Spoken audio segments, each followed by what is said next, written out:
এতগুলো শ্লোক থাকার কারণে একটি উঠছে এবং সেটির সাথে কিন্তু এই যে আমাদের নবম পে স্কেল সেটি কিন্তু মিলে যাচ্ছে।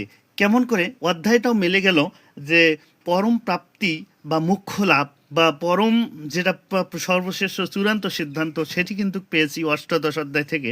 আর 46 নম্বর শ্লোকটাও বলছে ইয় প্রবৃত্ত ভূতানাম ইয়ন সর্বমিদম ততম স কর্মা তমভ্যার্স সিদ্ধিম বিন্দতি মানবা, অর্থাৎ যাহার ইচ্ছায় মানুষের সকল কর্মে প্রেরণা হয়, যিনি সর্বব্যাপ্ত আছেন তাহার অর্চনা করিলে সর্বসিদ্ধি লাভ হয়। অর্থাৎ তাহলে আমরা ভগবানের অর্চনা করি, আমরা সর্বসিদ্ধি লাভ চাই না, আমরা শুধু আজকের প্রার্থনা করি যে সকলের যে মনের আশা, সকলের যে একটা মনোবেধি এটা যেন দূর হয়। এটা যেন আমরা প্রার্থনার মাধ্যমে আজকে সেই গীতা পাঠের মাধ্যমে যেন আমরা আজকে কি করে নবম পে স্কেলটা কার্যকর হয়, বাস্তবায়ন হয় এবং গেজেট প্রকাশ হয়, যেন তারা আর কোনো তালবাহানা করতে না পারে। চলুন